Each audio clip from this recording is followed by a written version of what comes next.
Mr. Speaker, thank you for granting me permission to make this statement to the House today. Earlier this week, the Prime Minister set out the next stage of the government's health response to coronavirus.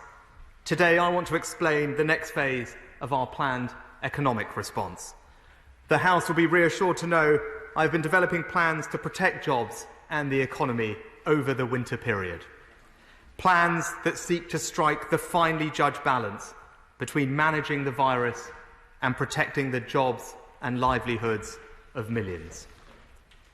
Mr. Speaker, I know people are anxious and afraid and exhausted at the prospect of further restrictions on our economic and social freedoms. I share those feelings, but there are reasons to be cautiously optimistic. We are in a fundamentally different position than we were in March, and we now know much more about this virus. Public awareness of the risks and how to mitigate them is far greater, and we have met our promise to give the NHS whatever it needs, with significant new funding for NHS capacity, for PPE, and I can inform the House today we have now provided over £12 billion for test and trace.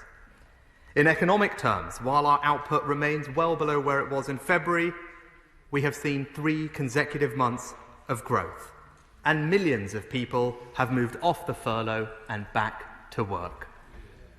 But the resurgence of the virus and the measures we need to take in response pose a threat to this fragile economic recovery. So our task now is to move to the next stage of our economic plan, nurturing the recovery by protecting jobs through the difficult winter months. Mr. Speaker, the underlying rationale for the next phase of economic support must be different to what came before. The primary goal of our economic policy remains unchanged: to support people's jobs. But the way we achieve that must evolve. Back in March, we hoped we were facing a temporary period of disruption. In response, we provided one of the most generous and comprehensive economic plans anywhere in the world, with £190 billion of support for people, businesses and public services as we protected our economic capacity. It is now clear, as the Prime Minister and our scientific advisers have said, for at least the next 6 months, the virus and restrictions are going to be a fact of our lives. Our economy is now likely to undergo a more permanent adjustment.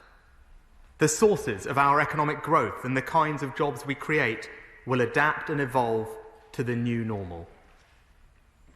And our plan needs to adapt and evolve in response. Above all, we need to face up to the trade-offs and hard choices coronavirus presents. And, Mr. Speaker, there has been no harder choice than the decision to end the furlough scheme. The furlough was the right policy at the time we introduced it. It provided immediate short-term protection for millions of jobs through a period of acute crisis. But as the economy reopens, it is fundamentally wrong to hold people in jobs that only exist inside the furlough. We need to create new opportunities and allow the economy to move forward. And that means supporting people to be in viable jobs which provide genuine security. As I've said throughout this crisis, I cannot save every business. I cannot save every job. No Chancellor could. But what we can and must do is deal with the real problems businesses and employees are facing now. In March, the problem was that we ordered businesses to close. In response, we paid people to stay at home and not work. Today, the problem is different. Many businesses are operating safely and viably, but they now face uncertainty and reduced demand over the winter months. What those businesses need is support to bring people back to work and protect as many viable jobs as we can. To do that, I'm announcing today the new Jobs Support Scheme. The government will directly support the wages of people in work, giving businesses who face depressed demand the option of keeping employees in a job on shorter hours rather than making them redundant. The Job Support Scheme is built on three principles. First, it will support viable jobs. To make sure of that, employees must work at least a third of their normal hours and be paid for that work as normal by their employer. The government, together with employers, will then increase those people's wages, covering 2/3 of the pay they have lost by reducing their working hours. And the employee will keep their job. Second, we will target support at firms who need it the most. All small and medium-sized businesses are eligible, but larger businesses only when their turnover has fallen through the crisis. Third, it will be open to employers across the United Kingdom, even if they have not previously used the furlough scheme. The scheme will run for 6 months, starting in November. And employers retaining furloughed staff on shorter hours can claim both the Job Support Scheme and the Jobs Retention Bonus. Mr. Speaker, throughout this crisis, we have sought parity between employees and the self-employed, providing more than £13 billion of support to over 2.6 million self-employed small businesses. So I am extending the existing self-employed grant on similar terms and conditions as the new Jobs Support Scheme. Mr. Speaker, these are radical interventions in the UK labour market, policies we have never tried in this country before. Together with the Jobs Retention Bonus, the Kickstart scheme for young people, tens of billions of pounds of job creation schemes, new investment in training and apprenticeships, we are protecting millions of jobs and businesses. Mr. Speaker, if we want to protect jobs this winter, the second major challenge is helping businesses with cash flow. Over the last 6 months, we've supported business with tens of billions of pounds of tax deferrals and generous government-backed loans. Those policies have been a lifeline. But right now, businesses need every extra pound to protect jobs rather than repaying loans and tax deferrals. So I'm taking 4 further steps today to make that happen.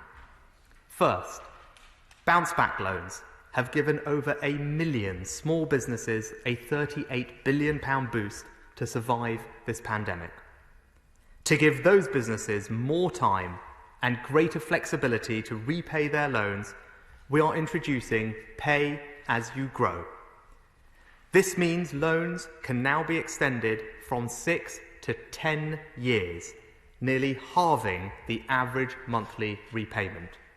Businesses who are struggling can now choose to make interest-only payments, and anyone in real trouble can apply to suspend repayments altogether for up to 6 months.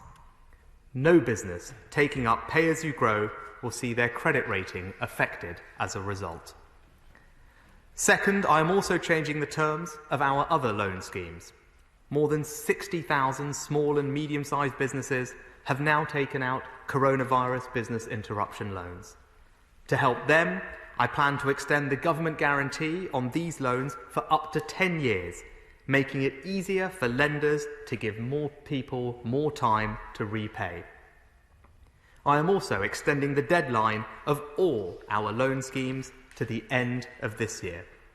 And we are starting work on a new successor loan guarantee programme set to begin in January.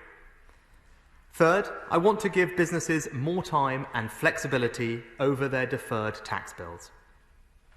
Nearly 500,000 businesses deferred more than £30 billion of VAT this year. On current plans, those payments fall due in March. Instead, I will allow businesses to spread that VAT bill over 11 smaller repayments with no interest to pay. and any of the millions of self-assessed income taxpayers who need extra help can also now extend their outstanding tax bill over 12 months from next January. The final step I'm taking today will support two of the most affected sectors: hospitality and tourism. On current plans, their VAT rates will increase from 5% back to the standard rate of 20% on January the 13th. So to support more than 150,000 businesses and help protect 2.4 million jobs through the winter, I'm announcing today that we are cancelling the planned increase and will keep the lower 5% VAT rate until March the 31st next year. Mr. Speaker, today's measures mark an important evolution in our approach. Our lives can no longer be put on hold. Since May, we have taken steps to liberate our economy and society. We did these things because life means more than simply existing. We find meaning and hope through our friends and family, through our work, through our community.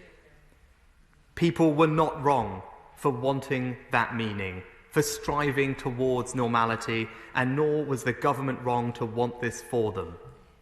I said in the summer that we must endure and live with the uncertainty of the moment. This means learning our new limits as we go. Because the truth is, the responsibility for defeating coronavirus cannot be held by government alone. It is a collective responsibility shared by all, because the cost is paid by all. We have so often spoken about this virus in terms of lives lost. But the price our country is paying is wider than that. The government has done much to mitigate the effects of these awful trade-offs between health, education, and employment. And as we think about the next few weeks and months, we need to bear all of those costs in mind. As such, it would be dishonest to say there is now some risk-free solution, or that we can mandate behaviour to such an extent we lose any sense of personal responsibility. What was true at the beginning of this crisis remains true now. It's on all of us, and we must learn to live with it and live without fear. I commend this statement to the House. Just to say, I recognise the importance of this statement, and quite rightly, you need a little more time. And just to show that, I'll ensure that the other two, not only the Shadow Chancellor but the spokesperson as well, will have some extra time as well.